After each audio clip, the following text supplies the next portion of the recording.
Welcome to Change It Up Radio with Paula Shaw. I am so glad you're with me because we are continuing our month of interviews with either veterans or people who are serving veterans.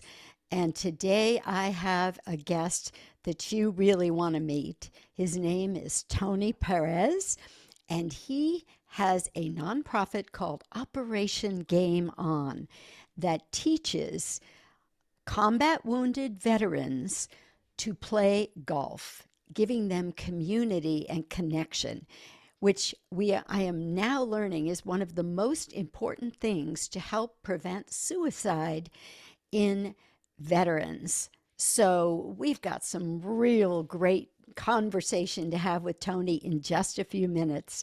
But first of all, just a reminder that Change It Up Radio is on every major podcast platform, and I am your host, Paula Shaw. I am an author. I have written 3 books. The first one that I'll talk about is Chakras, the Magnificent 7, which is all about balancing those energy centers in the body known as the chakras. It's got lots of tools and processes to help you do that. The next book I wrote was called Grief, When Will This Pain Ever End? And those are words that I've heard people utter time and time again in my 28 years of private practice as a life transition therapist and coach. And this book, again, is not one you have to read from cover to cover, because when people are grieving, the mind can be very foggy and it can be very hard to focus. This book is filled with short chapters explaining some basics, and then lots of articles and tools and processes to help people move through their grief and not get stuck in it. And then my latest book I kind of think of as my passion project because it's called Saying the Right Thing When You Don't Know What to Say.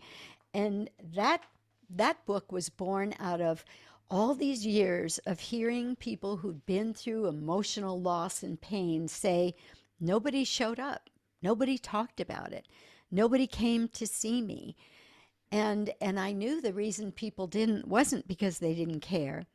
It was because they didn't know what to say. They didn't know how to help, and they were so afraid they would hurt. So I wrote this book, Saying the Right Thing When You Don't Know What to Say. And by the way, if you go to paulashaw.com, that's my website, paulashaw.com, you can get a free cheat sheet, so to speak. It is actual lists of things that are helpful to say and things that are not helpful to say when you are speaking to people in emotional pain. So please feel free to grab that. And if you want to learn more about this show, if you want to see or listen to former shows and see the show notes and get contact information for the guests, you can do that on changeitupradio.com. You'll also see information there about becoming a guest or a sponsor of this show. All right, I think without any further ado, we need to get to the exciting part of the show today, and that, excuse me, that is talking to Tony Perez. So first, let me take a moment to tell you a little bit about him. He is the president and founder of Operation Game On, which is a nonprofit.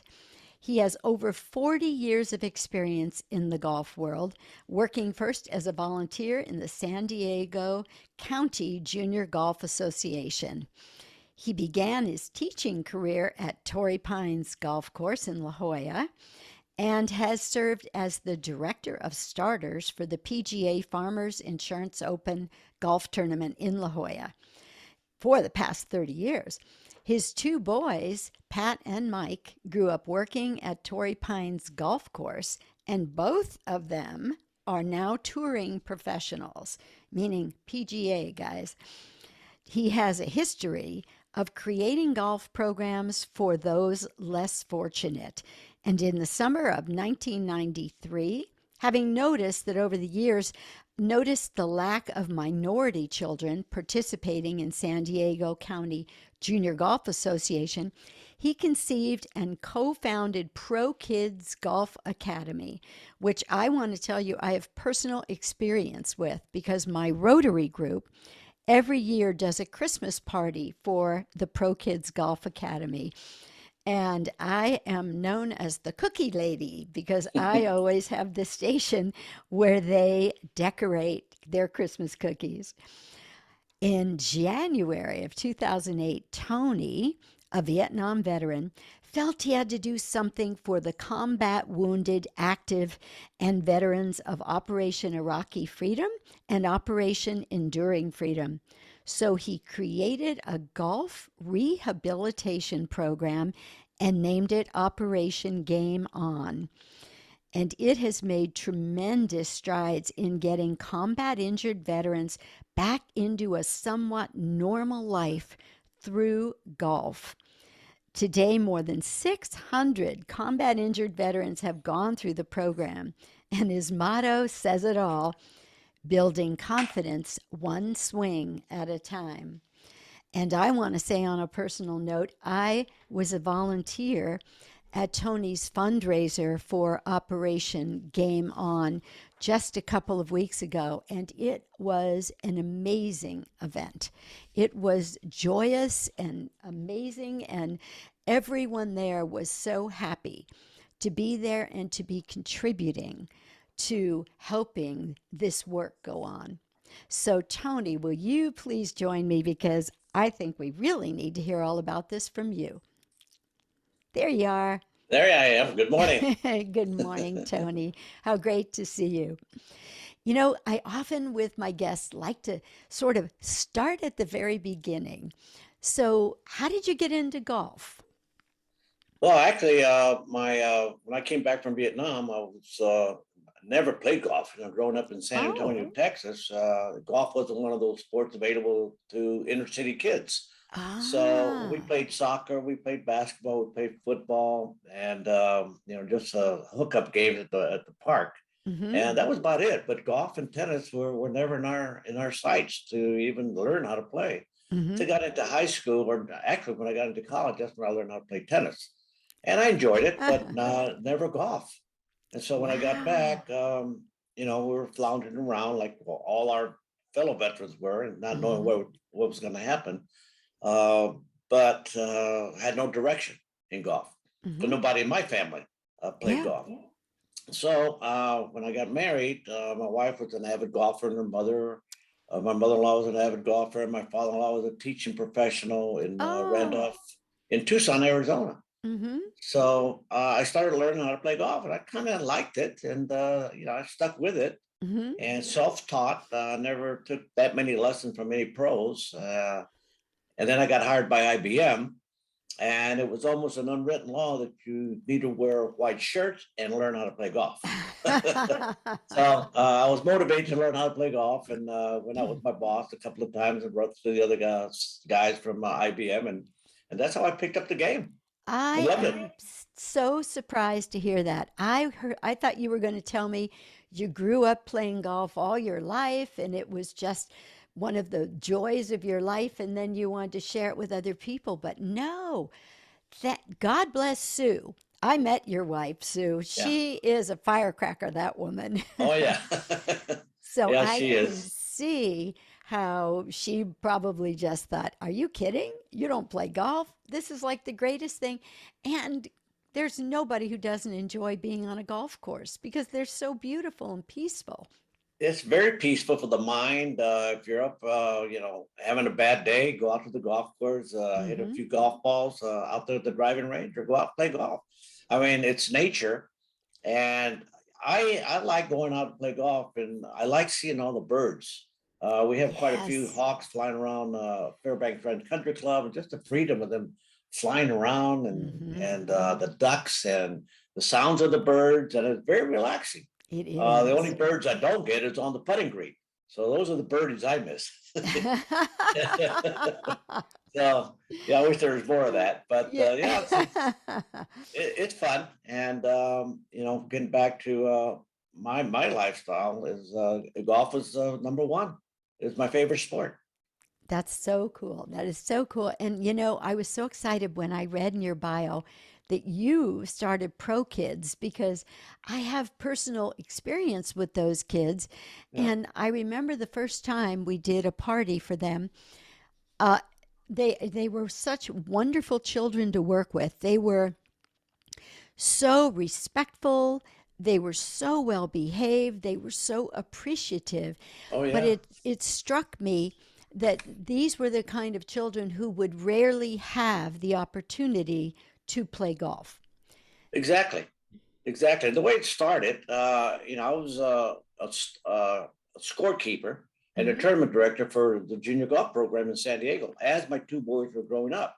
And they were pretty good golfers to start with. They had good athletes. They played baseball, soccer, everything that I could get them into, keep them off the streets and on the fairways. And that became my motto for pro kids: on the street, off the street, and on the fairways. I love And that. as being a scorer, I noticed there was one incident that happened at Stardust Country Club, and there part three there. There's one African American kid that came over with his dad. They went off and they teed off, and then he comes back crying. He just didn't feel comfortable because there was no other African American kids or Hispanic Oh. kids or anyone to relate to. Mm-hmm. So I asked the dad, "What's he doing?" And he goes, "He doesn't feel comfortable here." So, and the dad, quite frankly, wanted him to get involved in golf, but it wasn't the right environment for him. Mm-hmm. So then that's when the idea popped into my mind. We've got to get kids, and San Diego's south of I-8 Mm-hmm. over. So I met with the tournament director at the moment, Ralph Didenhopper, and he said, "Well, we don't have anyone strong enough to go down there and start recruiting." And so I talked to a couple of people that I knew at Torrey Pines, and the superintendent says, I can raise money and create a little golf course, or if I had 15 acres of land, I could get money, I could raise money and get developers and help donate everything to create this wonderful program that was in my mind.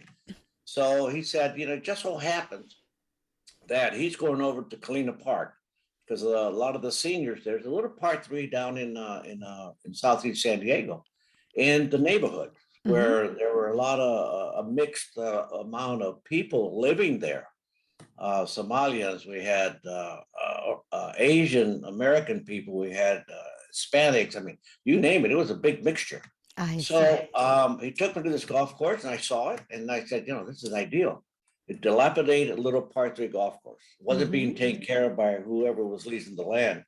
So then I Ah. spoke to the councilman or the councilwoman, Judy McCarty. I said, Judy, here's my idea. And so I needed an introduction to her and Oscar Padilla, the big insurance guy. I spoke to him, gave him my program, and he said, I love it. He introduced me to Judy McCarty, and I had a meeting the next day. And then, things happened for a reason, and started Yep. developing the program. And the Wow. program was always in my mind. I knew exactly what these kids needed because I Mm-hmm. grew up that way. Had I had learned how to play golf when I was 10, 12 years old, I Mm-hmm. would have been on the Champions Tour right now, playing with Lee Trevino, those guys. And Wow. but I never had that opportunity. I had to work. Mm-hmm. I Mm-hmm. never had that opportunity growing up. Mm. But these kids, some of them, and I brought in, I created a board. Ernie Wright was one of the first guys I went to because he was a San Diego Charger, retired, and so he knew a lot of people in the community, and that's what we needed. So we Yeah. created a couple of board members, and they ran with it, and the idea was there, and I signed the lease, 20-year lease on the property, and Wow. we took it over, and the rest is Wow. history. I mean, these kids are getting scholarships now, and we have a classroom environment for them to do their homework, go out and play Mm-hmm. golf. So the Mm-hmm. whole idea came about just like that, and it's awesome. And Beautiful. look what's happened.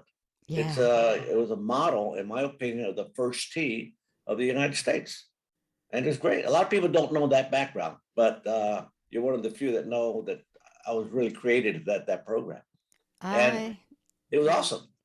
and I have personally seen the results of it. So Yeah. it was so special for me to see that it was you who created that. And it reminds me of a line a dear friend of mine has just released a song called What If It All Goes Right? And there's a Yeah. line that says, "What if you chase your dream and it changes your whole life?" Yeah. And I think so few people, though, have the endurance and the tenacity and just the energy, Tony, to keep following that dream and make it a reality. And I think it's so fabulous that you did that, because one of the things I love about golf is that not only does it take place in a beautiful place, but there's like a decorum. There's a certain way that you behave and ways that you don't behave when you're playing golf, right? Like you move out of the line of sight so you're not distracting somebody. Right. There's a lot of rules in golf. Yeah, you don't talk when somebody's about to swing, Right. You learn to be considerate and polite. Well, And they have to learn the etiquette of the game, yes, the you etiquette, know, and that's the biggest problem we have with the kids. I mean, they were just running around crazy, and we had right? to teach them discipline, Yes. and And that's it what came I up saw. great. And Yeah, that's what I see yeah, in those kids every year when I do the cookies.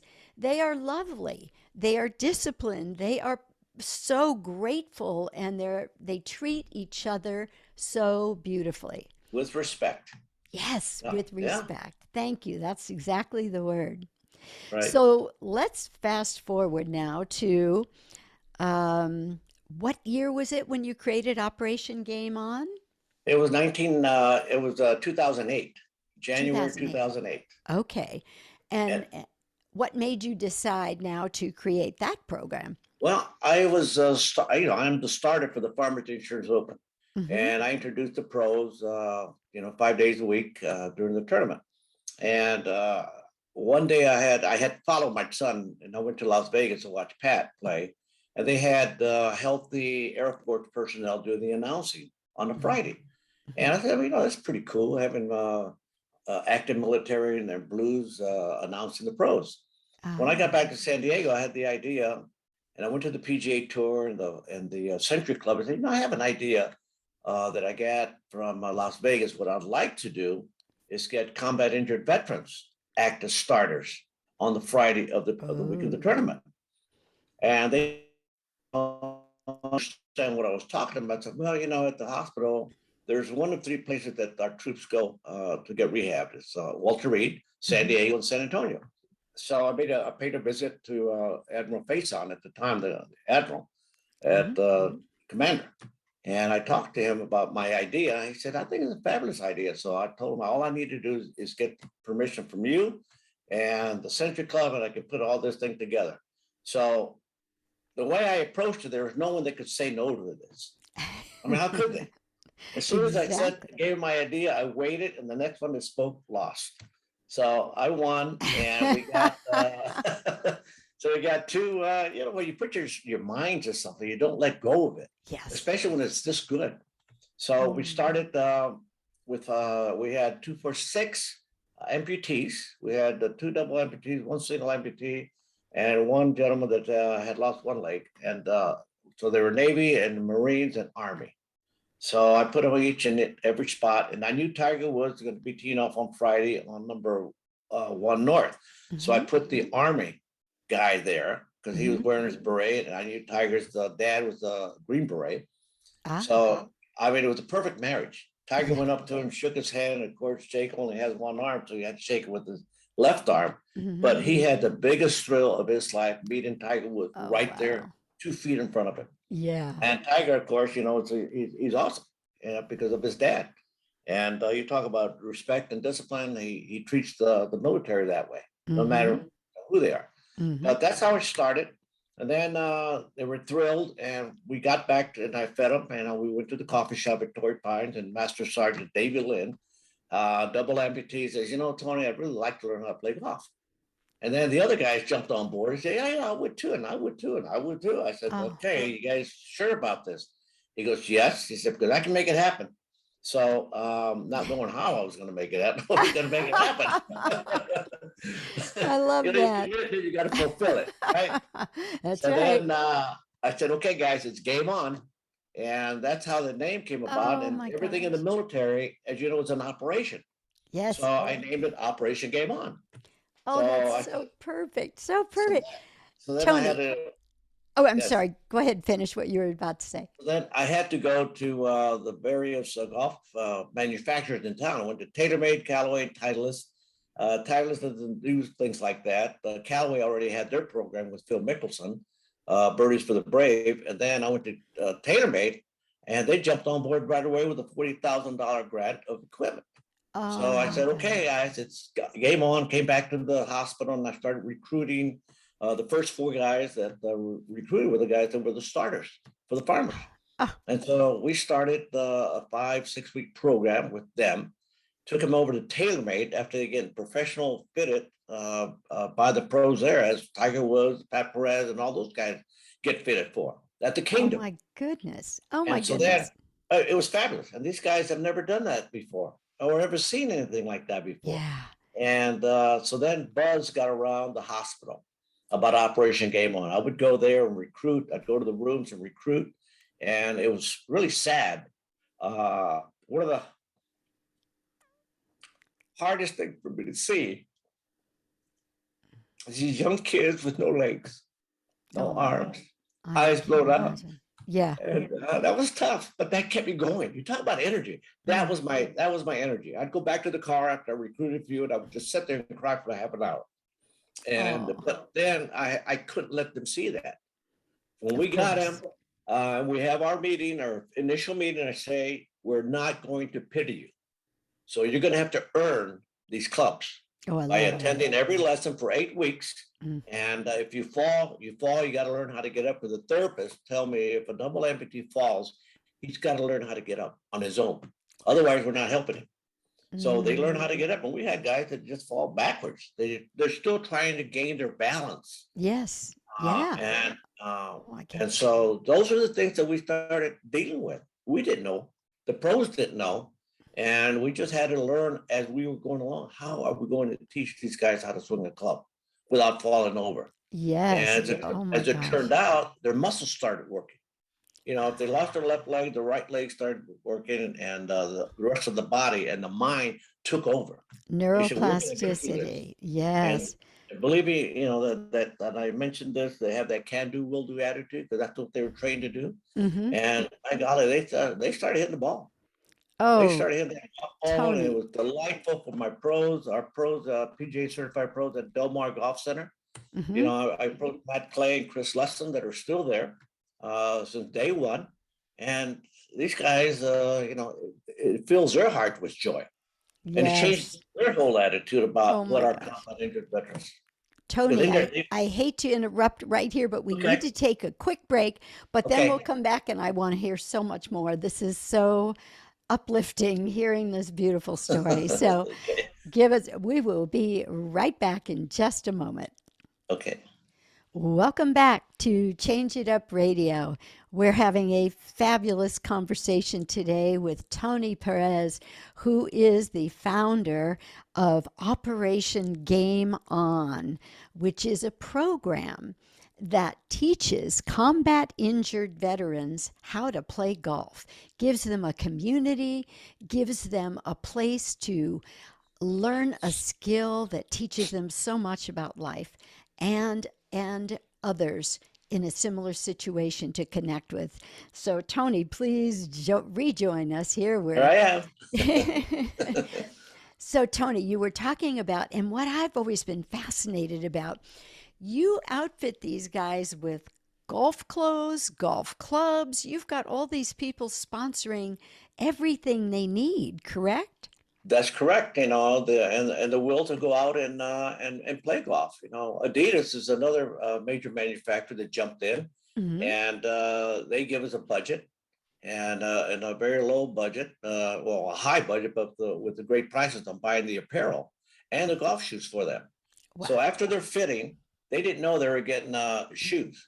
So I would take them down, and they were right down the street from TaylorMade, across the street from the Kingdom. So Uh-huh. we would march down there, and I said, "Okay, guys, pick your golf shoes." And they go, "What?" You know. And then everybody started making jokes. Well, I only need one shoe because he's an amputee. And Jake Williams, I'll never forget. He says, "Well," and one of the salesmen said, "Any right-handers, left-handers here?" Because he had lost his right arm. He Mm-hmm. says, "I am now." So that's just like, these are the jokes that these guys are coming up with. That's so great. And one guy said, I don't need shoes. I said, I got my I have my prosthetics on. Hmm. But we figured out a way for them not to slip. And what really happened, other things that happened beyond, when they went back to the hospital with their director of prosthetics there, he noticed that they needed to be turning their ankle a little bit, Oh, right. or a cushion where, somewhere below the knee amputees and above the knee amputees, so they don't have feelings of where that weight is. So Uh-huh. they created a little spongy thing inside the prosthetic so they can feel the shift Oh when my they go on their gosh. back during their follow through. Wow. And the shoes at the ankles had to be recreated for them. Hmm. So Peter Harsh is the guy that he was the director of prosthetics, and he and I met. I saw how they built the prosthetic, just like getting fitted. They get fitted for a prosthetic. They get fitted for a golf club. So it's fascinating. He gave me the whole tour of what these guys do, and in the therapy room is when I started recruiting again. Guys were on a treadmill trying to walk. The wives were right there with them. Hmm. And I looked around the PT room. I saw all these wives here as well, and it was just one big community there, and nobody knew what was going on in that hospital. Hmm. And it's a real eye opening for me. And I wanted to let America know that these kids, and we're talking 20 to 25-year-olds, to 30-year-old kids Right. coming back like this. I want America to see that.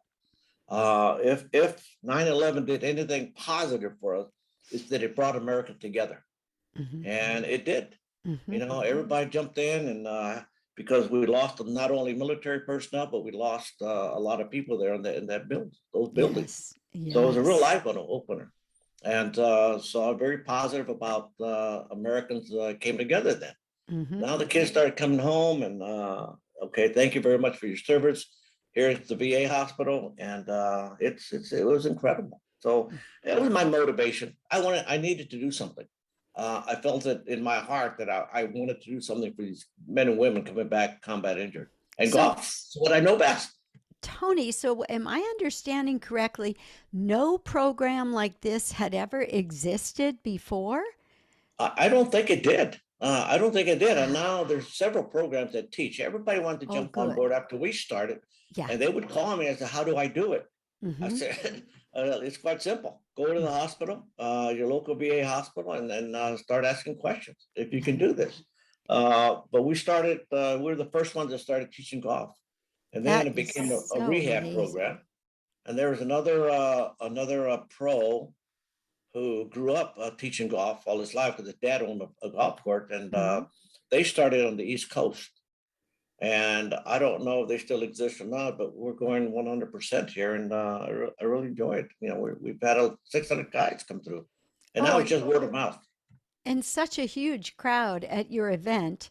And I heard you sold out as far as the gala and everything that you did later and the tournament. So obviously, the people of San Diego are 100% behind Operation Game On. Well, they are, and our sponsors know that this is a military town. 150,000 plus Yes. veterans living in San Diego County, Wow. and Wow. the suicide rate is still very high. Kids Hmm. don't know, and I think you heard my speech at your luncheon. We Yes. had one Brian Nicol, a 23-year-old Marine, and we thought we had him. He was at the Aspire Center in San Diego, there in Old Town, and we thought we turned him around. He was hanging out Hmm. with Big Mike, this other big Marine, and they were having a great time. Hmm. And we thought we turned him around. He was smiling, and have a great time, and everything. And then during Christmas time or Thanksgiving, I heard from one of the nurses there at the Aspire Center that he had taken his life. Mm. And like I said, 23 years old, and you just can't see it. You just Yeah. can't see what's going on in the mind. Yeah. I was devastated. He was the second one that I had lost who came through our program. Mm. Another one was Pilo, who lived in Fontana in California. I learned about him, and he was just so happy, jokester. I mean, he was great, but who was to know? Who was Yeah. to know? Well, And so, I've recently learned a lot about the devastating suicide rate of veterans uh, after they come home. Like it's as many or more than were lost in battle in certain circumstances. And and one of the reasons that that is happening is because these guys have difficulty reintegrating. You know, they get trained, the military turns them into warriors and they go serve that purpose, but then bring them back into society, and it's like society is a bunch of sheep and they've now been turned into wolves, and they can't find their place. They don't feel they belong, in addition to any horrors they may have experienced in combat and any PTSD they may be experiencing. But what I learned that I was so thrilled to tell you and share with you is that when they find a community that they feel they can connect to, or they're getting some kind of treatment, the percentage of suicide goes down to 4%, which is so fabulous, Tony, because that's what you're doing. You're giving them community, you're giving them connection, you're giving them other guys they can develop friendships with, who they can talk to that have been in similar circumstances. That's You huge. know, we've done that, and it was almost like a fluke that it happened. We formed this new community of Mm-hmm. combat injured veterans, and a lot of these guys were, like I'll never forget the Marine. And I forget her name, but she would never, oh, Cap Whacker. She would never come out. She was first lieutenant, and she would never come out of her room. She'd go to therapy, come back, and then I recruited Kat, and she started hanging out with the guys and other women that we recruited, and she felt great. And to this day, she's doing outstanding. I mean, Oh, they retired, great. and she's doing fantastic. I hear from her from time to time, and I hear from a lot of the guys and the Mm-hmm. women from time to time, thanking me again for saving their life. Mm. And that's pretty strong when I get messages like that. God, I saved their lives. What happened is they started forming a camaraderie during our sessions. Mm-hmm. At first, they don't talk, and then I'll go through my speech that I make every new session Mm-hmm. of 8 to 15 veterans, and I tell them we're not going to pity you. So we're going to have to learn to get along. I know Army, Marines, Navy, Air Force, whoever. And Yeah. when I start hearing the jokes after 2 or 3 weeks, then I know we're doing our jobs. They're starting to mingle. They're starting to Yeah. talk, Yeah. and they realized they were in the same location, approximately the same time of the year. Mm. And so they start chit chatting. And then after they get their brand new club, they come back for 8 more weeks of lessons, and they start hassling each other. And they talk smack. That's what we do as a Yeah. veteran. And so now they're starting to call each other. Let's go play some golf. And so Oh, that's the community we've created. A bunch of yes. veterans that like to go play golf. Some became very good, and are playing in Veterans Golf Association tournaments, which Mm. it makes my grin go from ear to ear, because now they're out there competing against other veterans, Yes. and not just combat injured veterans, just veterans in general. And there's a Yeah. lot of guys that came back with PTSD, and those are the ones that are starting to compete. The amputees, there's a certain program that George W. Bush started for combat injured veterans. And I'm proud to say that 11 of our troops have gone there to play in George W. Bush's tournament in Texas, which is Wow. pretty awesome. Which That I think is pretty is. awesome. And so our guys are all over the United States. And the sad part is that some of them are still taking their lives, and some of them are still suffering from PTSD, and they know that I'm available 24/7. I get calls Mm. middle of the night. They said, I'm Wow. not in a good way, and I know right away what's going on. Either they're having difficulty with their families, or in their head. 9 times out of 10, it's in their head. Yeah. The demons never go away. So we'll sit Mm-hmm. and talk on the phone. And one individual, another captain in the Navy, he calls me. He says, I think I'm going to be homeless. And I go, what's the matter? What are you talking about? He said, well, my roommate didn't pay the rent, and I think they're going to be throwing us out. He's already moved away. And so I called the VA right away. It must have been about 1 o'clock, 2 o'clock in the morning. Great guy. And what he wanted to do is go home. He wanted to go home to Florida. Mm-hmm. So we made arrangements for him to go home to Florida. The VA kind of talked him out of things. And, the VA is great. You call this hotline, and they Yes. call right away. And they know, they have my record. They know I'm a Vietnam veteran. So they start questioning me. How are you doing? I said, I'm doing great. I've got these guys that are keeping me motivated. this is my therapy. And I Mhm. think, you know, hidden in my mind somewhere is what I wanted to do because I came home from Vietnam, you know, suffering from PTSD as well. They didn't know what it was then.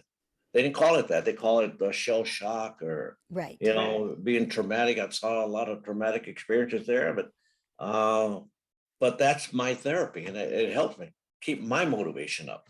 And Yes. sure, I still cry. I still cry a lot Hmm. because I remember a lot of these guys and women. But when I get those phone calls and when we got out to the golf course, I mean, you see the laughter like you did, like you saw at our tournament recently. We Hmm. had 15 combat injured veterans there, and they were all having a great time. They're out there laughing, they're drinking, eating, and then went to the banquet. But they always kept the respect Yes. for people and who they are. They're heroes. Hmm. They're my heroes. And I think our supporters, as you alluded to, they understand what our veterans have gone through. They see it, they've heard about it, and then there's me right on top of them each time. How can you say no to this? Hmm. But it's all for them. It's all for them. Our sponsors know that it's out of their hearts. We got some tremendous sponsors for two events. You know, we have our 15-inch cup challenge, which is the big party on the driving range. We bring our troops over and they get to me. We got the Gulls over there, the Padres. We got, and it's a big party on the driving range. And we have booths set up like we did at our tournament. Uh-huh. But it's all Oh, on the driving range. It's and more when like a is that? network. When do you do That's that? going to be August 29th at Fairbanks Ranch Country Club on the driving range. And First Oh, Citizens Bank, good friend of mine, he said, I have an idea. I said, yeah, because it's 15-inch cups and you try to make a hole in one right. at various locations, and we pay out different monies for different locations. Hmm. So everybody loves that challenge. And it's turned out to be, you know, we started with about maybe 75 people the first time. Now we're up to about 300 people. Oh, that is so Oh, great. yeah. We have food, we have grogs. I mean, we name it. It's a big networking party. Everybody comes in, you know, for lunch in their ties and white shirts and what have you. But that's really grown. That's really grown. It seems like everybody, you know, we haven't had events for the past couple of years because of COVID, but now everybody wants to party. We're ready to Oh, go yeah. out. What better way to do it than supporting our combat injured veterans? Oh, well, I want to be a volunteer at that event again Oh, because it's going to be fun. I had so much fun. I was on a 15-inch hole challenge. I was on the seventh hole, and it Oh, was you were there. a Yeah. 15-inch cup challenge. You're Yes. right. That's number 11 on the Lakes course. Yeah, It was exactly. great. I was number seven on, I can't remember if we were lakes or whatever It the was the other, Lakes. yeah. Yeah, it's the Lakes. Yeah, it was great fun. And Tony, I'm sure some of our listeners are hearing about this amazing work and would want to know how can they donate. Can you give But them the website address they could go to or how they would do that? yes, absolutely. It's operationgameon.org. And there's a big blue button there, donate now, and they can donate that way. And you know, you know, we're always looking for donations. It's a nonprofit organization. That's what we do. We need to raise money, and then Exactly. not only at the events, but also throughout the year. We get money for Thanksgiving. We get money for Christmas, and you know, it's just ongoing. As anybody that's running a nonprofit knows, it takes meeting people, getting acquainted with people that have money, Hmm. and I've done that, and it's working out really well. But it's, you know, it's, how can they not help someone that defended their freedom and allow them Exactly. to make and do whatever they want to here in the United States? And when these men and women come home, we got to take care of them.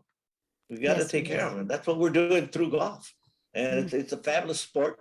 Uh, uh, and a great community of veterans playing against each other, and it's great. I Tony, love it. if anybody wanted to reach out to you, perhaps to have you as a speaker or whatever, how can they get in touch with you? Well, my email address is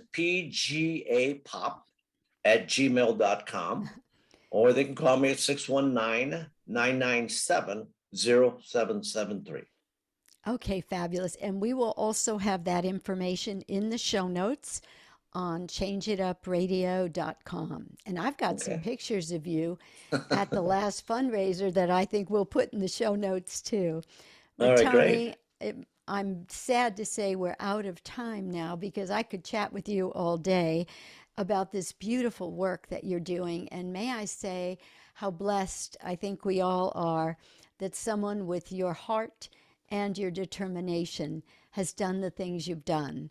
And I thank you for giving time to us. And I really mean with all my heart, it's an honor to know you. Well, thank So you. I really appreciate that, Paul. Thank you. thank you. And thank you to my listeners. You know, you can hear us on every major podcast platform, including iHeartRadio and Podopolo, the greatest new podcast platform. And you can also find past shows on changeitupradio.com. And of course, we have a Facebook page, an Instagram page, and all of the information about Tony Perez and Operation Game On will be in those places. Oh, and we also have a YouTube page. So look for us out there and share this show. If you got value out of it, please subscribe to our show and share it with others. We want good ideas like Operation Game On to be what everybody's talking about. So thanks for joining us again, and we will see you next week. Bye bye.